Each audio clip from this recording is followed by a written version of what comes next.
Shalom semuanya. Pada kesempatan ini saya mau sampaikan tuntunan lanjutan perihal tuntunan pelayanan TRC ya. Jadi kalau para sahabat lihat, saya sudah ganti nama MTRC Advance dengan TRC Pemuritan. Nanti akan ada grup baru untuk TRC Prajurit. Saya juga akan mengulangi lagi syarat untuk berada di TRC Prajurit. Jadi kalau diibaratkan seperti gereja lokal pada umumnya, maka yang ada di sana itu adalah mereka yang bisa dikategorikan sebagai pengerja gitu ya, orang yang siap melayani Tuhan gitu ya. Kemarin saya sudah bagikan laporan pelayanan sepekan yang akan dibagikan oleh setiap prajurit adalah ada pelayanan doa. Jadi doa itu juga salah satu pelayanan yang penting gitu, bahkan salah satu yang terpenting gitu.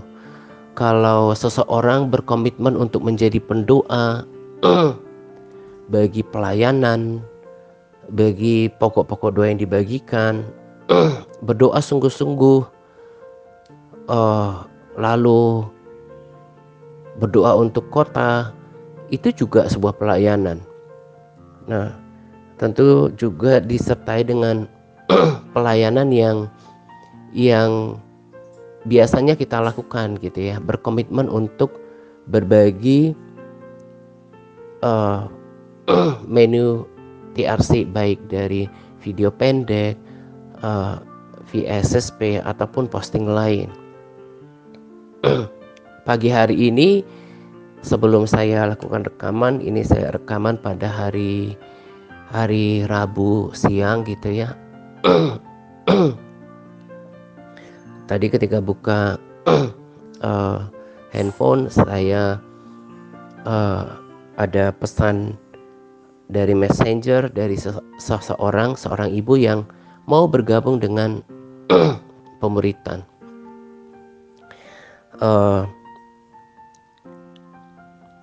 Di grup admin aktivitas seperti ini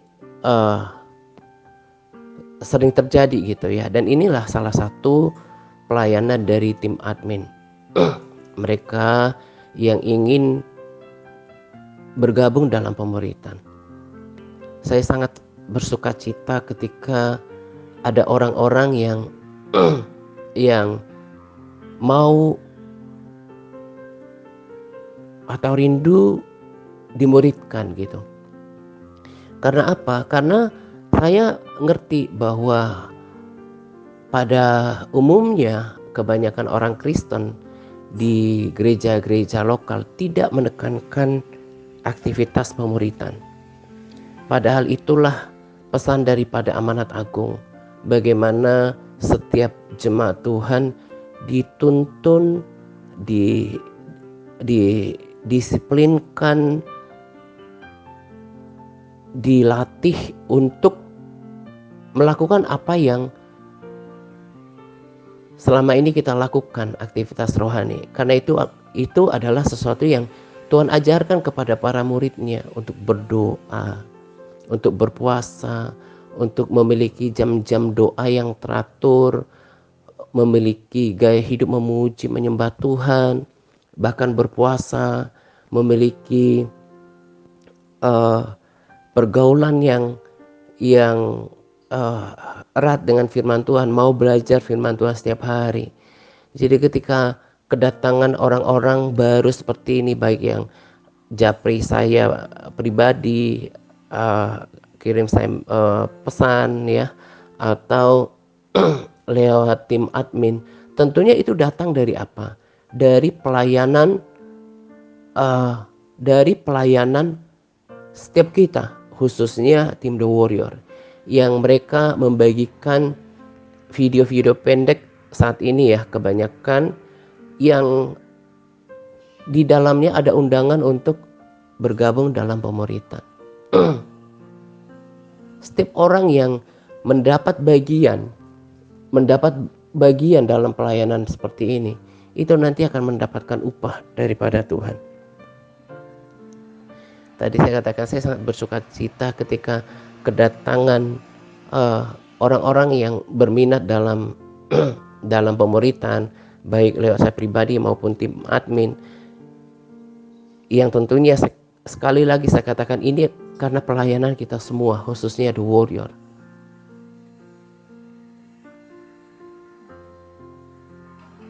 Ada hal yang miss ya, yang dilakukan oleh pelayanan selama ini, khususnya gereja ya, karena pada umumnya kan pelayanan Kristen itu adalah dalam bentuk gereja. Tidak memperhatikan bagaimana mendidik mereka, menjadikan mereka murid yang ditekankan tentang pembacaan firman Tuhan. Dan di dalam komunitas ini kita tekankan itu, bagaimana orang bertumbuh dalam pembacaan firman Tuhan, mereka bisa mandiri dalam berdoa, memuji dan menyembah Tuhan. Nah, itulah kenapa pelayanan ini tetap bertahan sampai saat ini. Saya sangat percaya ini semuanya karena kekuatan daripada Tuhan. Tuhan melihat semuanya. Di salah satu ayat pada Mazmur katakan bahwa Tuhan itu dekat. Ayat firman ini mengkonfirmasi ayat firman Tuhan yang lain bahwa Tuhan menyertai kita sampai kepada akhir zaman. Tuhan Allah adalah penjagaku. Tuhan berdiri sebelah kananku, aku tidak goyah. Jadi Tuhan yang ada dalam pelayanan ini, yang melihat semua aktivitas, semua pergerakan, bahkan termasuk setiap hati dan pikiran kita, mempertahankan pelayanan ini. Karena Tuhan lihat bahwa pelayanan ini berguna, pelayanan ini bermanfaat, bahkan menjadi salah satu komunitas atau pengerja yang memberikan dampak bagi kerajaan Tuhan.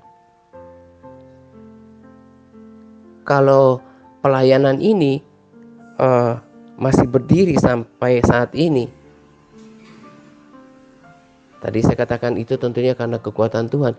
Itu berarti karena berguna bagi pelayanan Tuhan, sekalipun pelayanan ini belum sempurna. Nah, itu yang mau terus kita sempurnakan ke depan, bagaimana kita lebih sungguh-sungguh lagi menjadi bagian daripada penuai untuk jiwa-jiwa yang lebih besar lagi. Sebenarnya agak susah untuk mengatakan atau membagikan visi ini kepada orang yang memang gak dapatkan sesuatu daripada Tuhan. Jangankan berbicara tentang visi yang diharapkan membangkitkan rohnya gitu ya. Untuk berbicara tentang persekutuan dengan Tuhan saja, mungkin menikmati hadirat Tuhan, itu tidak sesuatu yang menarik baginya kalau rohnya itu gak menyala. Nah, makanya saya mau tekankan untuk tahun ini bagaimana kita memperbesar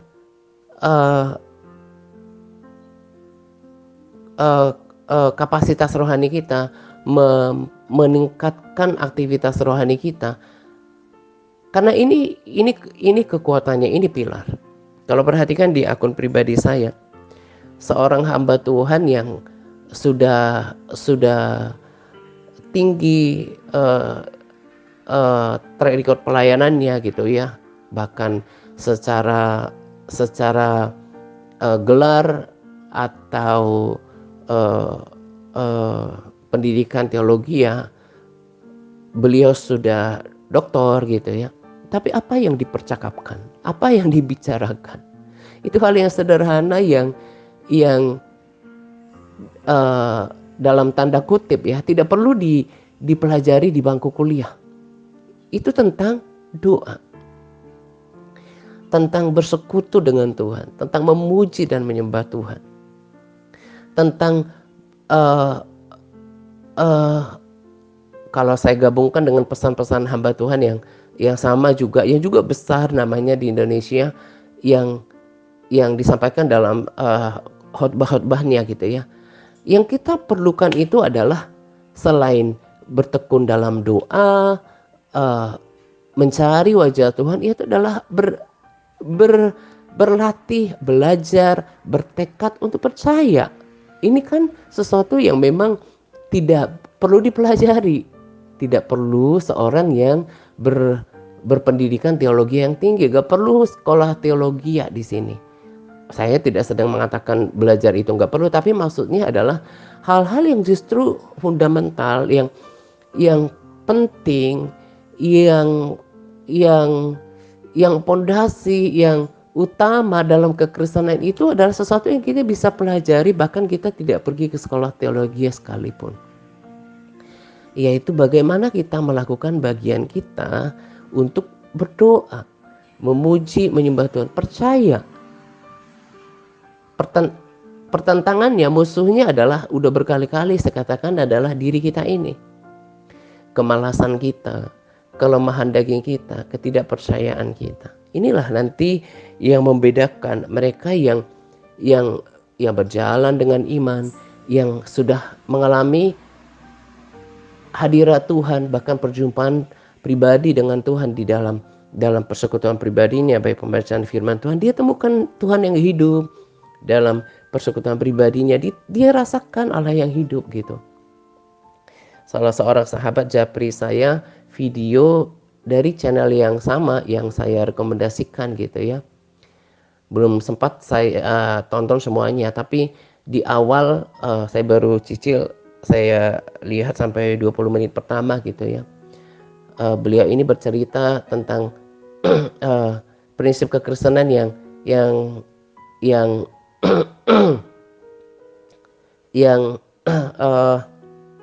sesungguhnya gitu ya. Dan itu bukan sesuatu yang baru bagi pengetahuan saya, dan juga bukan sesuatu yang baru buat kita yang saya ajarkan di sini. Orang Kristen yang sesungguhnya itu adalah ayat yang kita sudah tahu, bahkan kita hafal modul ya, di Yohanes 15 ayat 14. Jikalau kamu mengasihi aku, kamu akan menuruti segala perintahku. Jadi kekristenan yang sejati, yang sesungguhnya adalah hidup dalam ketaatan, hidup dalam kebenaran. Udah berkali-kali kan saya katakan kita itu harus menjadi hamba kebenaran. Saya juga sangat memperhatikan prinsip hidup seperti itu.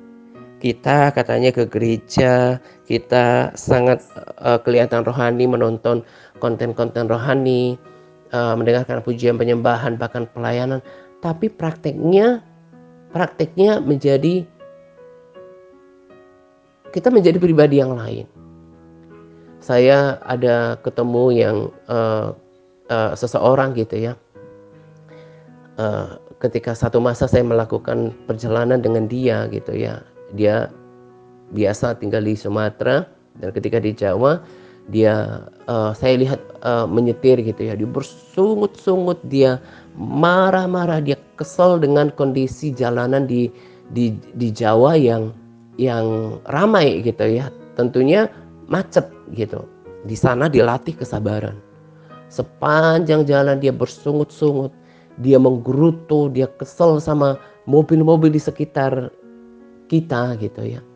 Saya bilang kamu harus belajar bersabar. Seperti ini, memang seperti ini di Jawa. Bahkan ketika itu bukanlah yang terparah. Kalau sampai jam keluar kantor, jam keluar kerja di Jawa, apalagi di daerah-daerah pabrik, bisa-bisa perjalanan yang ditempuh 15 menit sampai setengah jam itu bisa berjam-jam. Dia bahkan belum alami itu. Lalu saya juga pernah berjalan dengan orang ini gitu ya. Ketika itu berkendara dengan motor gitu. Dia terobos lampu merah. Ini kejadiannya di Sumatera. Karena mungkin kota ini dia sudah bisa baca dan udah masih lampu merah, dia lihat mungkin mau menjelang lampu kuning, dia udah tahu sikonnya gitu ya. Dia terobos masih lampu merah. Saya bilang jangan begitu. Tapi orang ini aktif berdoa di gereja. Nah, ada beliau katakan nanti kalau saya bagikan itu mungkin juga saya akan bagikan, tapi saya harus tonton dulu sampai selesai gitu ya. Ada beliau ini bilang ada seorang hamba Tuhan yang punya jemaat puluhan ribu tapi punya istri simpanan berbahasa roh gitu ya. Ya ini pesan yang lain sih, bagaimana kita menjadi Kristen yang real ya kita hidup dalam kebenaran. Tapi kaitannya dengan apa yang saya tekankan pada sharing ini. Kalau orang sungguh-sungguh ketemu Tuhan dalam pembacaan firman Tuhan, dalam doa-doanya menemukan hadirannya, gak mungkin menyeleweng.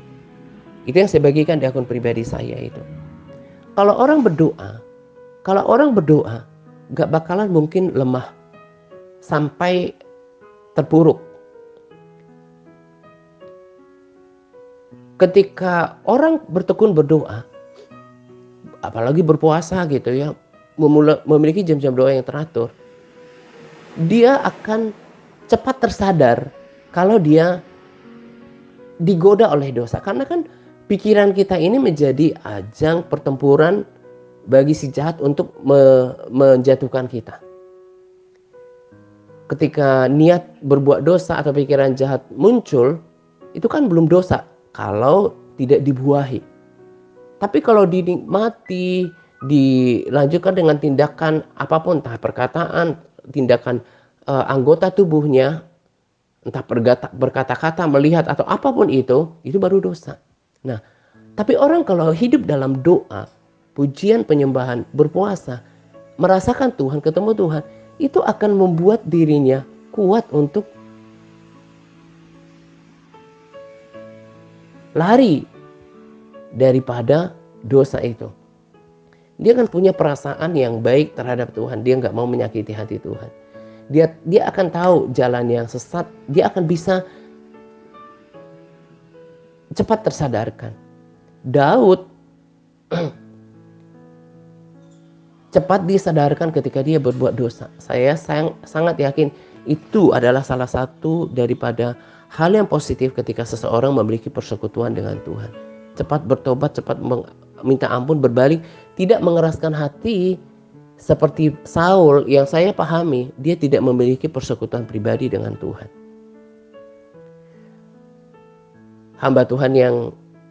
Oknum hamba Tuhan yang dikatakan oleh beliau ini juga punya jemaat puluhan ribu, tapi berbahasa roh, melayani, tapi punya istri simpanan. Itu pasti dia melakukan semuanya dengan rutinitas. Kalau kita ketemu Tuhan di dalam hadirat Tuhan, kita akan menjadi satu perasaan, satu pikiran, satu kehendak dengan Dia. Kalau kita berdoa, kita ketemu Tuhan, merasakan hadiratnya, akan ada banyak hal yang terjadi. Dikatakan pada video itu, kita akan kuat melawan dosa, akan sulit untuk berbuat dosa. Ini kan yang dulu, kalau perhatikan sharing saya berkali-kali saya katakan, kenapa saya saksikan tentang kehidupan doa saya yang banyak. Bukan saya menyombongkan diri, karena kalau saya nggak kuat dalam doa, saya bisa lari dari panggilan saya, bahkan bisa berbuat dosa.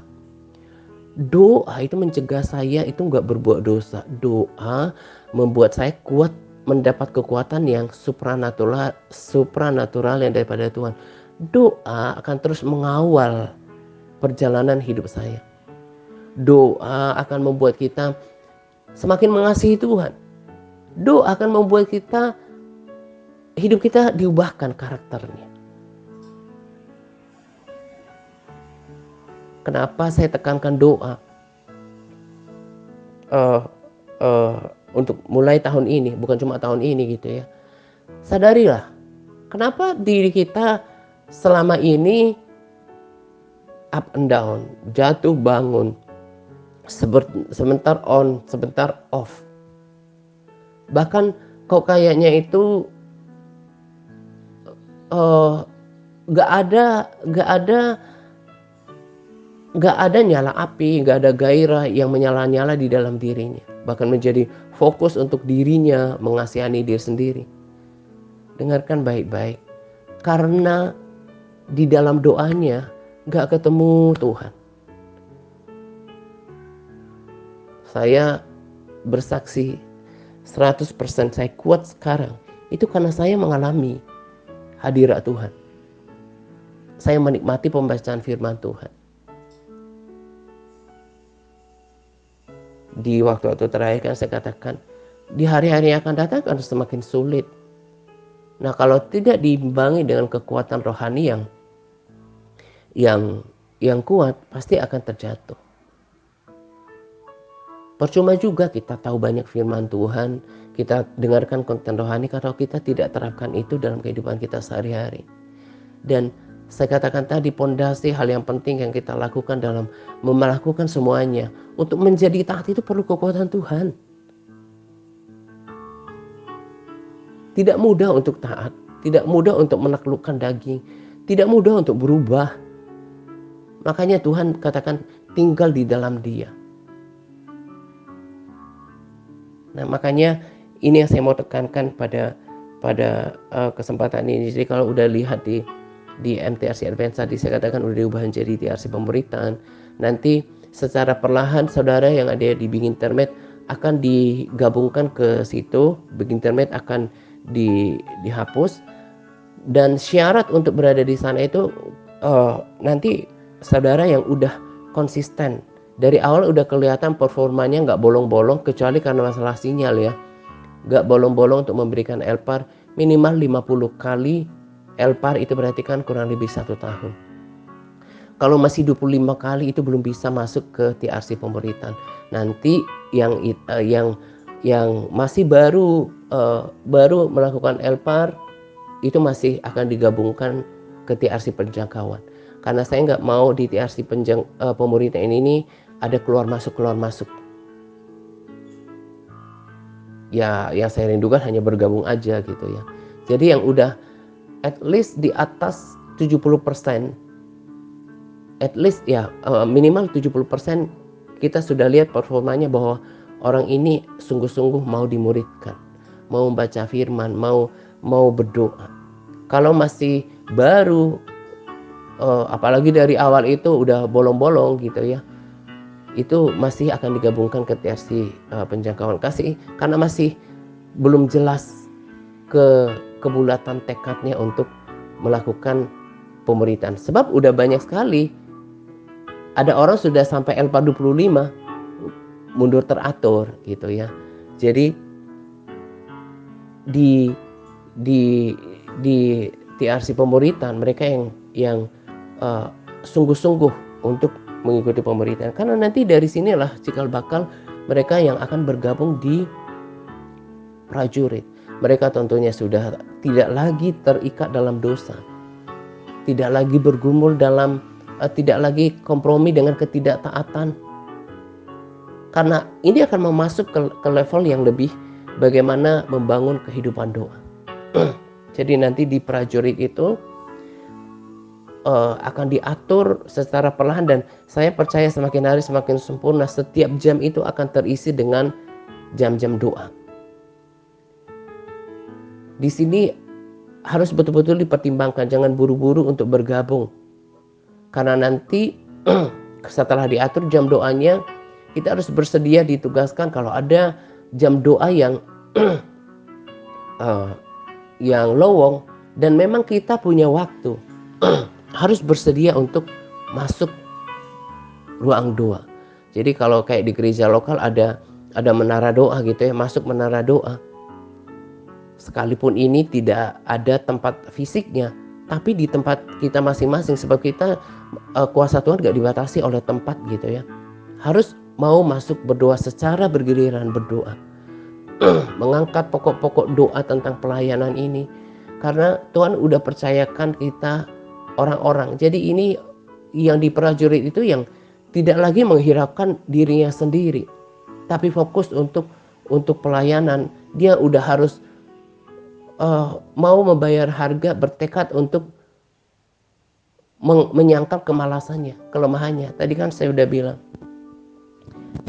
musuh kita adalah diri kita sendiri, kemalasan kita. Sanggup gak untuk masuk hadirat Tuhan, sekalipun gak rasakan hadirat Tuhan, gak pengen berdoa, gak pengen memuji Tuhan, gak pengen menyembah Tuhan, gak pengen bermazmur, tapi putuskan untuk lakukan itu. Orang Kristen rohani itu, orang Kristen yang dewasa rohani itu seperti itu. Gak dipengaruhi oleh perasaannya, tapi berjalan dengan imannya. Tidak memilih, tidak menjalankan kekristenannya karena pilihan, tapi keputusan. Itu yang saya lakukan. Sekalipun saya gak pengen berdoa, gak pengen memuji menyembah Tuhan, tapi saya latih diri saya untuk berdoa, memuji menyembah Tuhan. Saya paksakan diri saya untuk angkat tangan, menyembah Tuhan. Dan hasilnya sekarang, berkali-kali saya katakan, hasilnya adalah sekarang masih tetap kuat melayani Tuhan.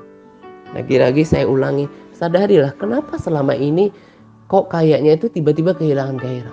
Karena tidak dia atur derap langkahnya dalam yang diwujudkan dalam aktivitas rohani. Kalau kosong, ada waktu lowong, gak sedang bekerja, gak sedang ada kegiatan, dia nggak utamakan Tuhan. Nah, saya seperti itu. Kalau nggak sedang ya harus tidur gitu ya, nggak harus rekaman, nggak harus lakukan aktivitas yang lain, saya pilih untuk bersekutu dengan Tuhan. Bermacam-macam bentuknya.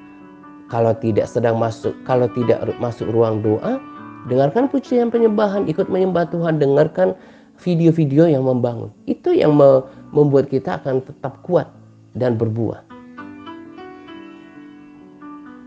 Kalau orang masih ikuti kemauannya sendiri, nggak lagi pengen berdoa ya nggak mau berdoa, nggak lagi pengen berpuasa ya dia nggak disiplinkan dirinya. Nanti ya akan seperti itu kerohaniannya terus menerus stagnan. Kata-kata yang sama yang disampaikan oleh oknum hamba Tuhan pada rekomendasi video nanti gitu ya. Jadi kalau saya berkata-kata, itu saya hanya sering dengarkan peneguhan dari kata-kata hamba Tuhan yang dipakai Tuhan luar biasa gitu ya. Justru kata-kata yang datang dari prinsip hidup. Beliau itu berkata bahwa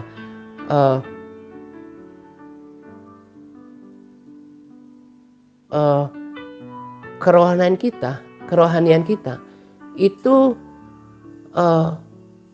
tidak boleh dipengaruhi dengan apa yang belum kita dapat dari Tuhan gitu ya.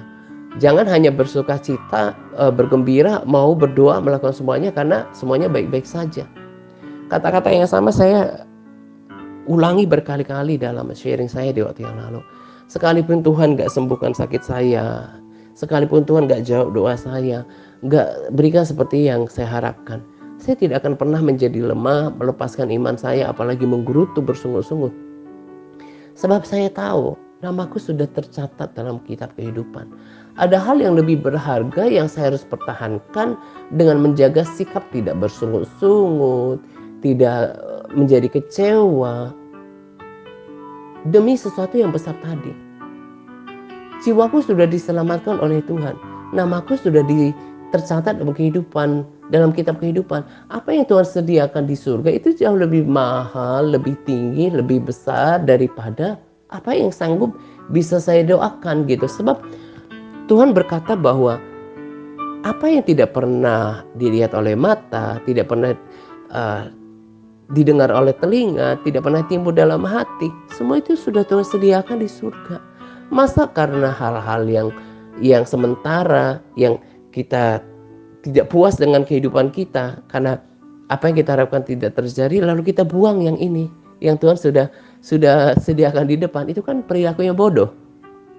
Makanya sangat tidak punya alasan untuk menjadi lemah, untuk menjadi tidak bersyukur, untuk menjadi bersungut-sungut apalagi, itu nggak punya alasan. Hanya orang-orang yang tidak mengerti janji Tuhan, orang-orang yang tidak memahami apa yang Tuhan sediakan, orang-orang yang tidak ngerti apa yang dibaca dari firman Tuhan, orang-orang yang tidak punya iman, orang-orang yang tidak mengalami perjumpaan pribadi dengan Tuhan lah yang melakukan seperti ini. Makanya saya katakan, kenapa saya harus tekankan perihal aktivitas doa ini diperbanyak mulai tahun ini gitu. Karena tadi menghadapi hal-hal yang lebih berat di waktu yang akan datang. Dan juga adalah membangun pilar yang lebih besar dalam pelayanan ini. Pilarnya adalah orang-orang yang kuat dalam rohani. Pilar daripada pelayanan ini untuk bisa menang terhadap dosa, untuk tetap kuat, bahkan memenangkan jiwa, mulai memperhatikan orang, mulai sehati, sepikir, satu kehendak dengan Tuhan adalah dia berjumpa dengan Tuhan, dia banyak merenungkan firman Tuhan, dia banyak memuji, menyembah Tuhan. Itu yang nanti ada di prajurit, yang akan membawa nama-nama pokok-pokok, nama-nama Tuhan, nama-nama orang-orang yang Tuhan percayakan dalam pelayanan ini. Pokok-pokok doa diangkat, entah itu ditulis di kertas, mungkin tidak selalu disebutkan nama-namanya, diangkat handphonenya tentu yang udah di mode pesawat gitu ya. Saya lakukan ini Tuhan, saya angkat nama-nama ini ke hadapan-Mu, Tuhan ubahkan mereka. Saya juga lakukan seperti yang diajarkan oleh tekankan ya, walaupun itu sebetulnya udah kita lakukan menjadi pendoa syafaat. Tuhan ampuni kesombongan orang ini, ampuni kekerasan hatinya, ampuni kejahatan orang ini, ampuni kalau orang ini gak sungguh-sungguh mengasihi Engkau. Saya selalu katakan paling tidak jiwanya diselamatkan. Pendoa syafaat, dan Tuhan akan kirimkan nanti jiwa-jiwa untuk kita tuntun. Nah makanya saya katakan tadi, orang kalau nggak menyala rohnya sulit untuk mencerna apa yang saya katakan ini. Dia harus tangkap visi yang daripada Tuhan. Dia harus menyala-nyala. Tapi orang-orang yang ambil komitmen nanti di sini, percayalah nanti dia akan berbeda daripada yang bermain aman. Yang penting dia kalau ada orang yang bermain aman, yang penting lakukan elpar gitu ya, dengarkan sharing. Dia tidak melibatkan dirinya, dia kan menjadi biasa-biasa. Dan selalu ingat, ini ada hubungannya dengan upah. Tuhan itu adil. Gak mungkin kepada hamba yang tidak diberlakukan samakan kepada hamba yang setia dan yang tidak setia.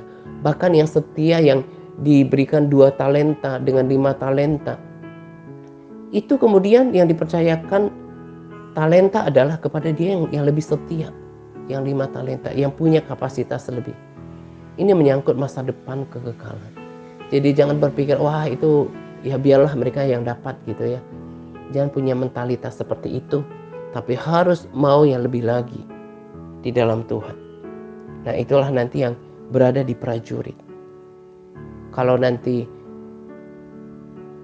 selain tadi standarnya udah taat, udah tidak lagi terikat oleh dosa, tidak lagi kompromi dengan ketidaktaatan, harus siap bayar harga itu untuk melawan, mengalahkan kemalasan, kelemahan, mendisiplinkan dirinya lebih banyak lagi memuji, menyembah Tuhan, baik masuk rumah doa atau dengarkan pujian penyembahan,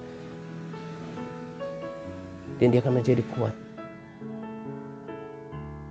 melanjutkan pertandingan imannya, bahkan dia akan berbuah. Nah itu yang mau kita kerjakan ke depan, dan saya sangat rindu, saya berharap bukan cuma yang potensi untuk bergabung di RC Advance yang dulu ya, sekarang di Pemuritan yang saya harapkan bergabung, tapi saudara yang sekarang di Big Internet yang nanti digabungkan ke Pemuritan juga tangkap apinya. Jangan biasa-biasa, jangan cuma yang penting lakukan par, cukup seperti itu. Harus mau lebih lagi, mengalami Tuhan, berbuah, bertumbuh.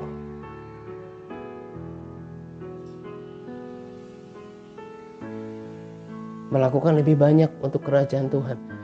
Karena sekali lagi saya katakan, itu bukan cuma untuk kekuatan rohani kita dalam pertandingan iman ini, tetapi menyangkut upah kita nanti di dalam kekekalan gitu ya. Dan di akhir sharing ini, saya mau kembali ulangi bahwa nanti grup doa akan dibubarkan. Saya mau berterima kasih kepada para pendoa yang selama ini bergabung di grup pendoa, besar upah kita di surga bagi kita yang mengambil bagian berdoa dengan sungguh-sungguh untuk setiap pokok doa yang dibagikan selama ini. Nanti kalau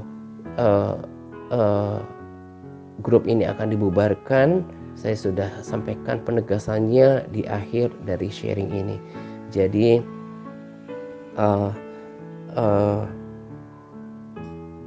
grup pendoa akan segera ditutup supaya nggak kebanyakan grup, karena nanti yang akan berdoa, mengambil komitmen untuk berdoa adalah para prajurit TRC gitu ya.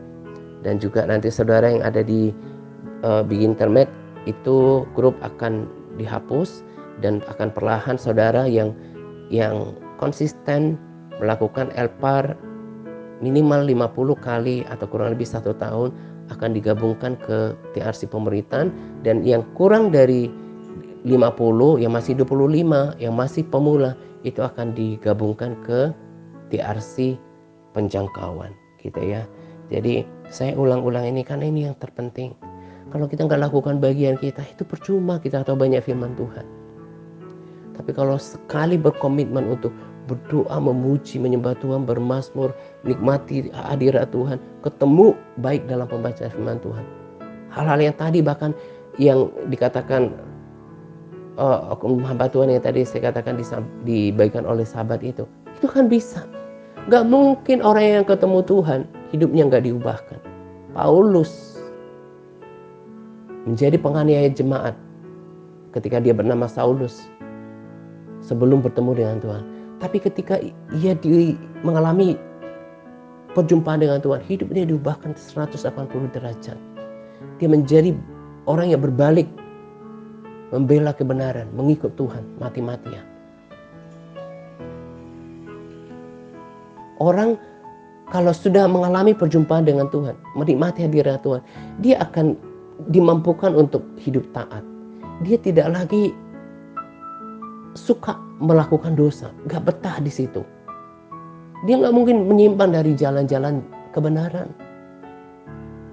Dia akan tahu kehendak Tuhan dalam kehidupannya. Dan itu harus dilatih. Itu yang saya kerjakan dalam kehidupan saya. Dan lihat, hanya mereka yang murni dan sungguh-sungguh melakukan ini, dia akan bertahan di dalam pelayanan ini. Oh ya, sekali lagi saya katakan ketika tadi saya bersaksi di awal tentang orang-orang yang mau dimuridkan gitu ya. Kita kan lihat, terutama tim admin dan juga yang bergabung di LPAR Big Internet, lihat ada orang-orang yang pernah melakukan pembacaan Alkitab kemudian berhentikan, dan itu mereka lebih banyak. Itu tidak akan pernah melemahkan iman saya, karena udah dari awal kebenaran katakan. Lebih banyak orang yang sukanya jalan yang luas dan pintu yang lebar.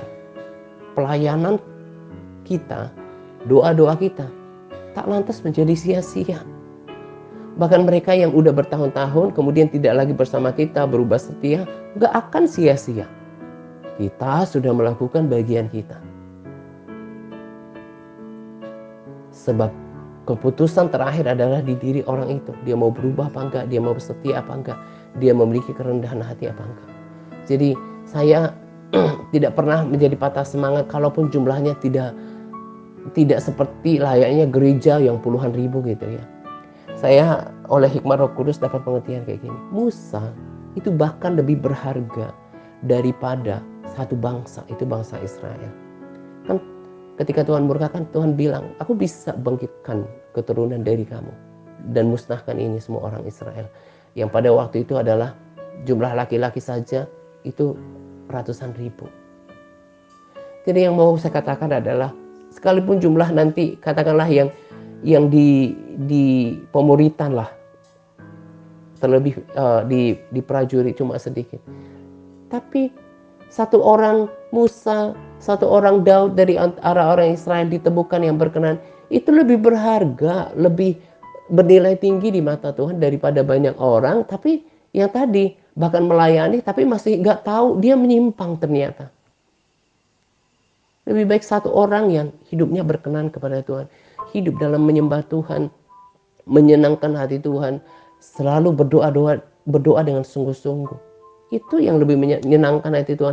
Pengertian itulah yang saya tetap berkata bahwa teguh harus teguh dalam pelayanan ini. Karena yang dicari adalah mereka yang sungguh-sungguh gitu. Hamba Tuhan itu juga katakan dalam videonya gitu ya. Emang ada orang yang tidak pernah memberikan hatinya kepada Tuhan. Jadi di Mazmur 19 juga Daud berkata gini, aku benci kepada orang yang meninggalkan hukum-hukum-Mu. Kalau kita sudah semakin bertumbuh dalam kerohanian ya, semakin mengerti isi hati Tuhan, kita juga akan gak suka dengan orang yang tidak sungguh-sungguh dalam Tuhan.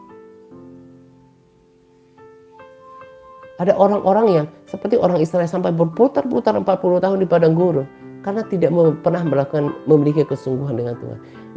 Selama saya melayani, itu lebih banyak orang yang saya temui. Coba kenali hatimu. Memang lebih banyak orang yang tidak sungguh-sungguh memberikan hatinya kepada Tuhan. Sungguh-sungguh mau taat. Sungguh-sungguh tidak hidup dalam dosa lagi. Sungguh-sungguh mau berdoa, mencari Tuhan. Itu sedikit. Tapi tadi saya katakan itu kan lebih berharga daripada banyak orang bagi Tuhan. Maka saya tetap akan teguh dalam menuntun mereka yang sungguh-sungguh. Biarlah kita katakan satu orang diri saya. Kita sebutkan nama diri kita. Kalau kita sungguh-sungguh berdoa, sungguh-sungguh takut akan Tuhan, mengasihi Tuhan, kita hidup jujur, murni di hadapan Tuhan. Kita berjuang untuk hidup benar di lingkungan di tempat kita berada, di keluarga kita. Itu lebih menyenangkan hati Tuhan daripada banyak orang bertepuk tangan di gereja, tapi dalam praktek sehari-hari mereka menjadi manusia yang lain. Nah, di dalam pelayanan ini, terlebih kalau udah masuk prajurit, itu mereka sudah harus memiliki sikap hidup yang seperti itu. Itu yang saya kejar di dalam hidup saya. Biar Tuhan temukan orang-orang yang berkenan di dalam pelayanan ini. Setelah melalui proses, mulai dari proses kesetiaan, terus ditemukan di prajurit, sampai ke pemuritan, mereka yang hidup berkenan kepada Tuhan. Itu lebih daripada satu bangsa tadi saya katakan. Untuk menjadi orang yang berkenan itu tidak bisa lepas daripada persekutuan dengan Tuhan. Gitu ya, ini yang saya mau sampaikan untuk menegaskan tuntunan pelayanan TRC. Itu yang mau kita kerjakan di sini. Dan doa-doa saya kiranya setiap kita lebih banyak yang menangkap apinya, menangkap visinya, supaya tidak lemah, tidak berhenti di tengah jalan. Tetapi kembali saya katakan, pilihan di tangan masing-masing. Saya sudah lakukan bagian saya, capek loh memberikan sharing seperti ini, mendoakannya. Tapi kalau toh pilihan orang itu tidak pernah memberikan hatinya kepada Tuhan, tidak pernah sungguh-sungguh dalam Tuhan, itu kan kembali kepada dia dan dialah yang nanti akan menerima konsekuensinya, gitu ya. Ini saja yang saya mau sampaikan untuk kita sekalian. Selamat menjelang doa pagi untuk kita. Semangat berpuasa kepada setiap MTRC yang terus bersemangat dalam berpuasa. Semangat Tuhan Yesus memberkati kita senantiasa. Amin.